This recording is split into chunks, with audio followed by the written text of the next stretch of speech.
Eu moro muito próximo aqui da catedral, 5 minutos a pé, sempre morei pelo centro, gosto do centro. Meu nome é Fernando Melli, sou do interior de São Paulo, mas moro aqui na capital já há 25 anos, tenho 45 anos e vim para cá depois de fazer uma parte de seminário na infância, com 16 anos fui para o seminário, fiquei 4 anos. Vim para São Paulo, trabalhei com veterinária, depois trabalhei com os padres jesuítas no pátio do colégio por 11 anos e fiz faculdade de psicologia, sou músico, fiz faculdade de história, não concluí, várias coisas aconteceram e aí chega nesse momento da pandemia, o restaurante lá do pátio fechou e eu fui fazer outras coisas, entre elas panificação, né? E agora estou aqui na catedral já há 4 anos. Sou o gerente administrativo da catedral e cuido dos eventos, de toda a vida prática propriamente, né? Os funcionários, nós somos 26 funcionários na catedral. Bom, a história desta catedral propriamente, ela é bastante recente, né? Se a gente for pensar no conjunto dos anos todos da igreja em São Paulo, da cidade de São Paulo. A Catedral da Sé atual, ela é de 1913, o início da obra, com o primeiro arcebispo, Dom Duarte Leopoldo e Silva, ele que inicia a obra dessa catedral, pensando-se que em 10 anos se faria a catedral, né, para o primeiro centenário da independência, esse era o plano. A história tinha outras reservas para contar, né? Então, 14 a Primeira Guerra, depois a Revolução de 32, a Segunda Guerra 39 a 45, a quebra da Bolsa de Valores de Nova York que derruba o preço do café, que a princípio era sim um grande financiador da obra da catedral, né? Os cafeicultores queriam uma grande catedral. Mas a história remonta lá ao pátio do colégio, que também está no nosso material aí, né, que vocês vão produzir. 1554, 25 de janeiro, aquela primeira missa dá origem a esse povoado do Planalto de Piratininga, que virá a ser a cidade de São Paulo em 1711. Quando a cidade é elevada a município, propriamente, 30 anos depois, o Papa Bento XIV cria a Diocese de São Paulo. São Paulo pertencia territorialmente para o Bispo do Rio de Janeiro. Era o Bispo do Rio que respondia pela cidade, o Estado, né, que não era Estado, na época chamava-se Província de São Paulo. Lá na entrada da nossa catedral tem uma estátua de São Sebastião, para lembrar o período que nós fomos todos cariocas, pelo menos para a igreja, né? Então, em 1745, o primeiro bispo toma posse da cidade de São Paulo, Dom Bernardo Nogueira, está enterrado aqui na nossa cripta. Os 3 primeiros bispos portugueses, ainda nomeados pelo rei de Portugal. Então, esse período da primeira história da igreja vai até o início do século XX, o primeiro bispado propriamente, quando em 1908 vem para cá o primeiro arcebispo, Dom Duarte, e o Papa Pio X eleva São Paulo à arquidiocese, criando no interior do estado 5 outras subdivisões, Botucatu, Taubaté, São Carlos, Campinas, se não me engano, e mais uma que me foge. Então, São Paulo, arquidiocese, né? E precisava uma grande catedral. Aquela catedral da época já estava bastante prejudicada pela estrutura e a população era de 1 milhão de habitantes em 1915. Então, imagina, precisava de uma grande igreja. Graças a Deus, eles foram visionários, né, e fizeram uma grande construção. Esses fatores históricos fizeram com que a catedral, de fato, demorasse 41 anos, não para ser concluída, mas para ser inaugurada. Ela foi inaugurada inacabada, sem as torres, os sinos, a cúpula não estava pronta, né? Ela foi praticamente inaugurada em 2 etapas. No 25 de janeiro de 54, quarto centenário daquela missa original, abriu a catedral, etc. Depois, em setembro do mesmo ano, é que ela foi dedicada, né? Sagrada, abençoada. E aí, na sequência desses anos, a conclusão dos sinos e das torres e etc. Então, essa é um pouquinho da nossa história. Claro que nesse período que se segue, né, precisava fazer outras coisas que não foram feitas, também entram umas crises muito fortes, né, no Brasil.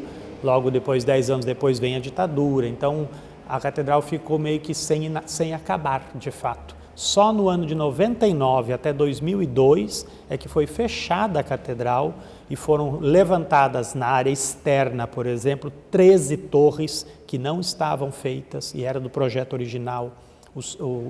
A acessibilidade, algumas escadas que nós vemos hoje só foram concluídas depois. Aí foi feita hidráulica de novo, elétrica, lavaram os vitrais, lavaram a catedral por fora, né?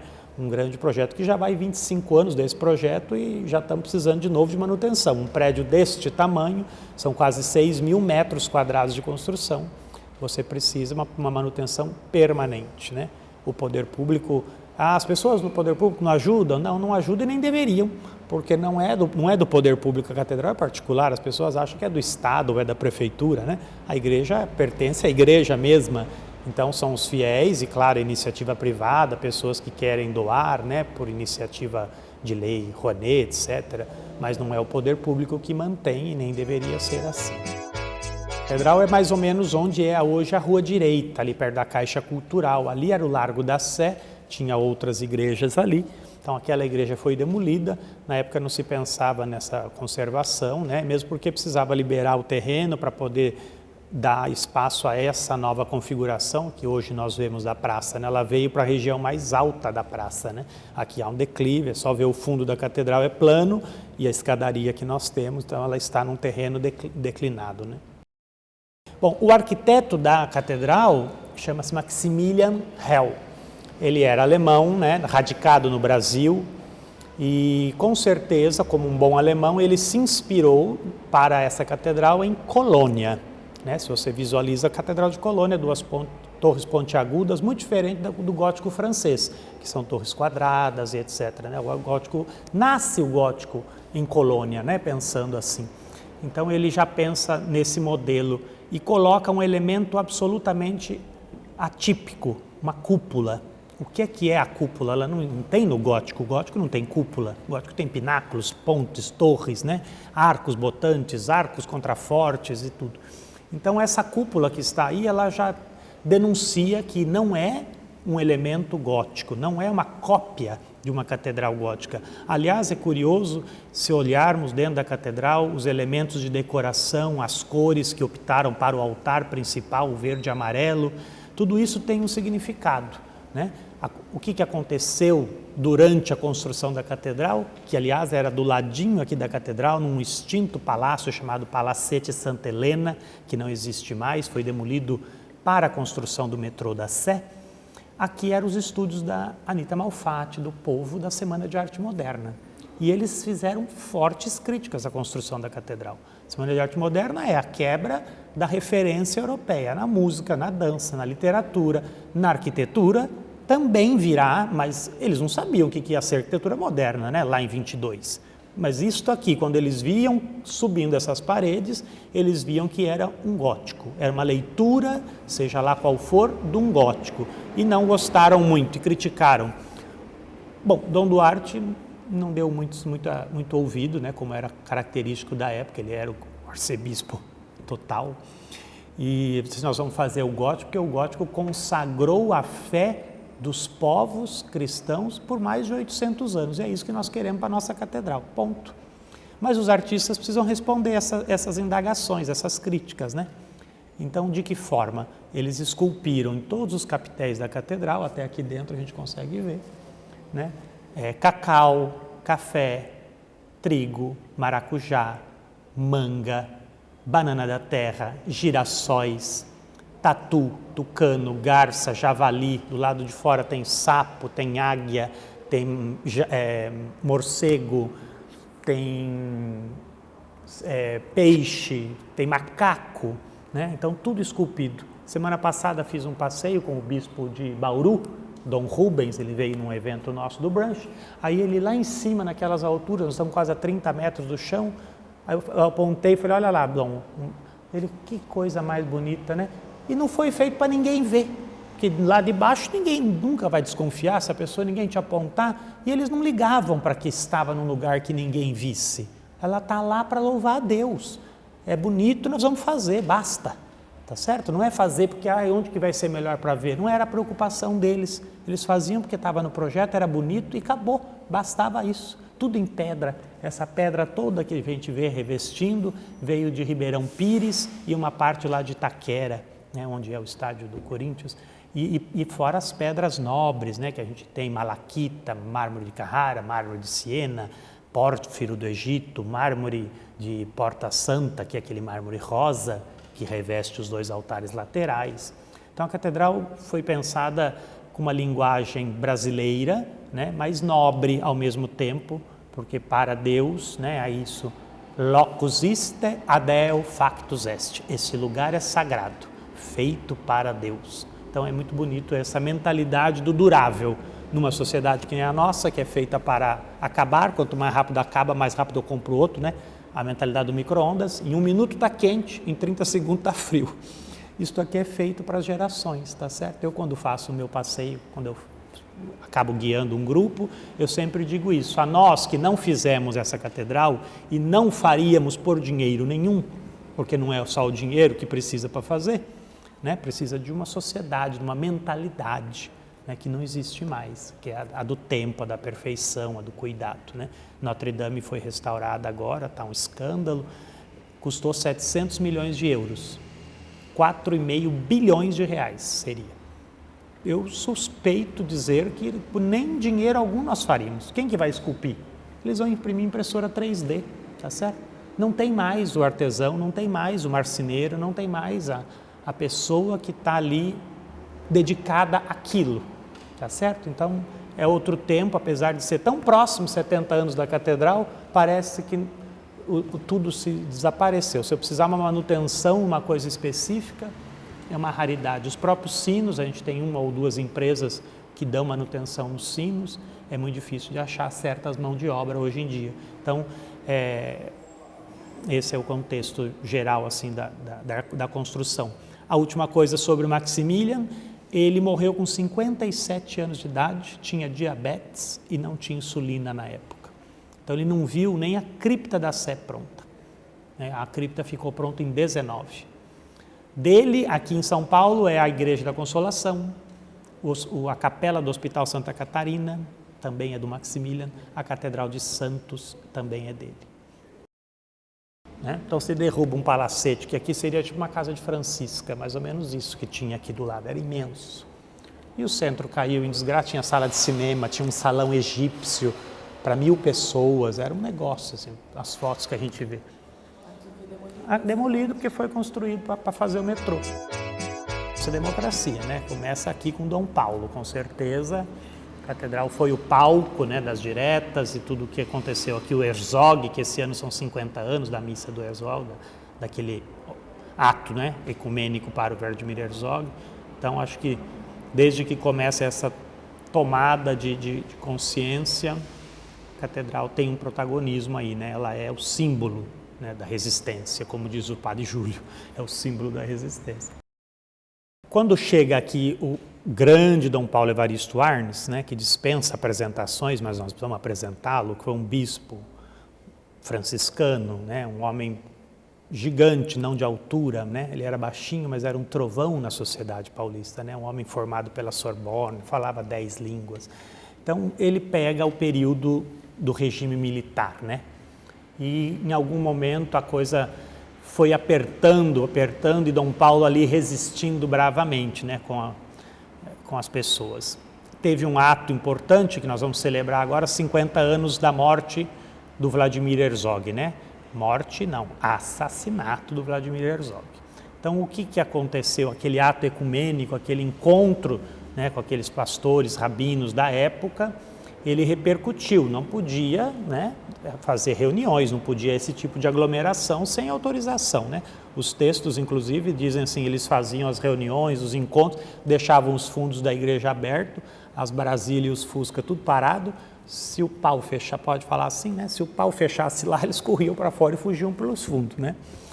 Mas isso graças a um homem que tinha essa sensibilidade, né, daquela população. Dom Paulo, nos dias de frio, que São Paulo fazia uns frios violentos, né, ele abria a catedral de noite para o povo vir dormir dentro. Esse movimento também vai dar um pouco de embasamento às diretas já, né? Então a catedral enquanto palco da resistência, palco, cenário, né, da resistência ao regime. Isto vai abalando, abalando, até que chega naqueles momentos fortíssimos, aquelas imagens icônicas da Praça da Sé tomada, né, 100 mil pessoas aqui gritando direto já, né, e a catedral como fundo, tá certo? Então, um momento também que tinha muitas sebes, é uma outra realidade política, né, da nosso país, mas a catedral estava ali, né, como cenário e referência na pessoa de Dom Paulo Evaristo Arnes, né? Então, atualmente, a catedral, talvez mais ainda depois da pandemia, né, a gente tinha aí um evento que era o brunch da catedral, bastante pequeno, tal. Depois veio a pandemia, acabou com tudo, acabou com equipe e ficamos aí, né, sem missa. Você imagina como é que vive, né? Eu já disse que a catedral não tem recursos, os recursos são próprios, né? Recursos dos fiéis, recursos que a gente tem. Então precisa fazer. Aliás, é um sonho, né? Nos textos de Dom Duarte, ele queria que a catedral fosse um centro de fé e de cultura. A gente tem aqui cadeiras esculpidas pelo Liceu de Artes, desenhada pelo Benedito Calixto. Então ela era uma escola de arte, tá certo? Arte e cultura, que não andam separadas, né? Um centro musical, um centro cultural, um centro turístico, como toda a catedral do mundo. Você vai lá na Europa, você paga para entrar nas catedrais. Não é o caso da nossa cultura fazer isso, né? Mas a gente precisa sobreviver e cuidar da catedral, né? Fazer ela ser sustentável. Então, são 25 funcionários aqui, né, na catedral, para zelar de tudo, limpeza, todos os setores que nós temos. Então, foi criada uma série de culturas e eventos. O brunch da catedral é um deles, né, que é um evento gastronômico e que faz a visita guiada, né? Esses elementos que eu narrei, tucano, tatu, você entrando na catedral, você não vê. Você fica assim, inebriado, tal, cadê? Então, precisa ter um guia. Nós temos o passeio guiado 2 vezes por dia, né? A visita à cripta, que é uma joia preciosa, né, da nossa igreja aqui, com os bispos enterrados, Padre Bartolomeu de Gusmão, que inventou o balão, Cacique Tibiriçá, Regente Feijó, estão todos na cripta da Sé, né? Então, é um espaço também de exposição e depois tem concertos, né, de diversas naturezas, o Candlelight, que é um concerto pago, aquele à luz de velas, tem uma versão na cripta. Tem concertos gratuitos, uma série deles. Sábado teve flauta e piano lá no coro da catedral. Depois tem concertos de pequenos grupos novos que vão surgindo, fazem concertos na cripta, parceiros, né, da nossa atividade. Concerto de Natal, que já é tradicional acontecer, entre outros, né? Então, Catedral da Sé não é só a religiosidade, ainda que o princípio e a lógica dela, claro, é a igreja principal da arquidiocese, que acolhe, né, todos os eventos da arquidiocese, os grandes eventos, os grandes acontecimentos, mas é um centro de cultura para todos os povos. Você passa assim um sábado à tarde, essa igreja parece que está acontecendo alguma coisa. Não está. É turista circulando, gente com véu muçulmano, gente. Você olha, as pessoas vêm conhecer, né, porque ela chama atenção e que bom, né, o nosso entorno tem estado muito melhor, né, na questão da segurança. A gente tem cobrado, o prefeito tem respondido a essa necessidade, a polícia, a GCM, para que seja seguro, seja limpo, seja agradável e os paulistanos tenham direito. Aliás, os paulistanos, por favor, né, venham conhecer a catedral, porque os paulistanos vêm aqui e falam: nossa, 40 anos que eu passo pelo centro, trabalho no centro, nunca entrei na catedral. É típico de paulistano falar essa frase. E a gente recebe grupos assim do Brasil inteiro. Estou vendendo evento para setembro, outubro, e as pessoas já querem saber. Eu sou de tal lugar, sou do Recife, sou não sei de onde. Nessa data que eu vou, tem o evento que eu quero participar. Então as pessoas se programam para vir na data que tem, né? É bem bacana a gente tomar essa dimensão, né? Então tem missas diariamente ao meio-dia, tem confissões, né? Tem pastoral da escuta para as pessoas fazerem discernimento vocacional também. Aos finais de semana tem 3 missas nos domingos. Então temos uma lojinha que vende artigos religiosos e turísticos da catedral, que nos ajuda a subsidiar também esses custos todos, né? Então esta é a vida dinâmica que a catedral tem. Nunca fecha, tá bom? Todos os dias, das 7h30 da manhã às 6h30 da tarde. A gente fecha no dia 31 de dezembro, depois do meio-dia, para o povo passar o ano novo e volta no dia seguinte. Então nunca fecha. Sim, eu acho que o canal mais importante para acessar é o do Instagram da Catedral, né, @Catedral da CSP, e os eventos do Brunch, etc., @Brunch na Catedral. Lá é que a gente posta tudo, tem os destaques onde estão os horários e tal, tem o link direto para falar pelo WhatsApp também, com o turismo e com a equipe do almoço. Então, assim, os desafios da catedral, né? Como eu disse, são 5.000 metros quadrados, portanto, são 5.000 metros de telhado, tá certo? E nós, pensando em COP30, que nós estamos falando de clima, a chuva, como que chama São Paulo? Da garoa, né? Terra da garoa. Tem garoa? Muito pouco, né? A mudança climática afeta diretamente a catedral, tá certo? O telhado, se você subir lá, as calhas têm uma altura de 25, 30 centímetros. Então, o nosso telhado íngreme, né, nesse modelo alemão, a chuva vem com uma intensidade, chove em 2 horas, a chuva do mês inteiro. As calhas não dão conta, elas transbordam ali pelas laterais, até essa água sair, ela já fez bagunça, ela já encontrou passagens e as paredes com 30 metros de altura, para a gente tratar uma mancha lá em cima na parede, um andaime, só um andaime é R$10.000, fora o especialista para cuidar disso. É um patrimônio tombado, né? Então não pode ser feita qualquer intervenção. Então nós temos esses desafios, cuidar das infiltrações, cuidar da manutenção mais refinada mesmo, e o órgão da catedral, que já foi o maior órgão da América Latina, hoje não é mais, né? Está parado, está mudo há 20 anos. E temos um projeto de Lei Rouanet para o restauro do órgão, já estão conosco Bradesco, Santander, Itaú, Sabesp, Pirelli, Sonda, tem mais um banco que... E nós temos, são R$6 milhões o restauro do órgão, 6 milhões. Né? Demora, são quase 2 anos de restauro, quando começar, nós temos metade dessa captação via Lei Rouanet, então ainda não dá para começar devendo metade, precisamos estar assim, faltando muito pouco, né, para a gente poder abrir mão e fazer campanhas mais diretas. Mas o órgão voltará a ser o maior órgão da América Latina, pois está previsto uma seção nova de tubos, de mais 2.000 tubos, são 11.000 tubos, não sei se já disse, estou repetindo, para que ele seja um órgão para a cultura. Nossa, mas que absurdo, R$6 milhões para o órgão tocar na missa?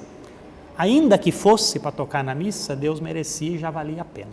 Mas não é só para isso, é um órgão para a cultura do país, né? Você ter um órgão desse que consegue trazer organistas do mundo todo, fazer séries gratuitas, uma igreja que cabe 900 pessoas sentadas, né? Então imagina que maravilha que seria, nem nas nossas melhores salas de concerto, que seria OSESP e Teatro Municipal, nós temos órgão. O órgão do teatro também está mudo, né? Pois é uma questão de manutenção cara e rara, porque não há organeiros, há pouquíssimos especialistas capazes de restaurar um órgão desse tamanho, né? Então a gente está aí na luta desse tipo de trabalho também, né? Fora o dia a dia, coisas menores que a gente vai ajustando, mas essas coisas que levam a essa grandiosidade, o telhado, que não são projetos, qualquer coisa é R$1 milhão, não sei o que, né? As pessoas acham, olha que a gente está cheio de dinheiro, né? Fizemos a troca elétrica o ano passado, né? Iluminação nova. As pessoas chegam a ver, nossa, porque era uma escuridão a iluminação antiga, tinha muita coisa queimada, então pusemos o sistema todo de LED, tudo, né? Tá muito bonita a catedral, muito limpa. Então isso nos orgulha, deve orgulhar os paulistanos de ter uma catedral para trazer as suas visitas, os seus convidados, os turistas virem aqui e dizer, nossa, que maravilha, né? Acho que é isso que nos deve encher de orgulho e fazer a gente querer fazer parte desse movimento. Então, uma entidade que atua junto com a catedral, que é da catedral mesmo, mas chama-se Amigos da Catedral, Associação Amigos da Catedral. É ela que faz esses eventos todos acontecerem para ter recursos fora do caixa comum, porque o caixa comum é do dia a dia, comprar coisa, né, a nossa corriqueira. Agora, você fazer uma reforma, reformar um elevador, que nós estamos reformando, custa 150 mil reformar um elevador. Não tem esse dinheiro assim disponível, o dinheiro é do dia a dia, como eu disse. Então a gente precisa sim da ajuda, da participação da sociedade e dos fiéis da arquidiocese inteira, né? Porque cada pessoa tem a sua igreja no seu bairro, tem a festa do milho, a noite italiana, tem a sua vidazinha no bairro. A catedral está numa região onde as pessoas não moram mais, né? Aqui tem muita igreja, só em torno de nós tem umas 12, vocês estão fazendo aí o trabalho, vocês estão vendo. São Gonçalo aqui, você conta 12 igrejas. E quem que frequenta essas igrejas? De coleta e de dízimo é que elas não vão viver. Então elas têm que ter outras, né? Algumas igrejas mais antigas têm imóveis que estão alugados, então ela tem um subsídio para se manter. Do contrário, não tem como viver, não tem como sustentar o templo de pé.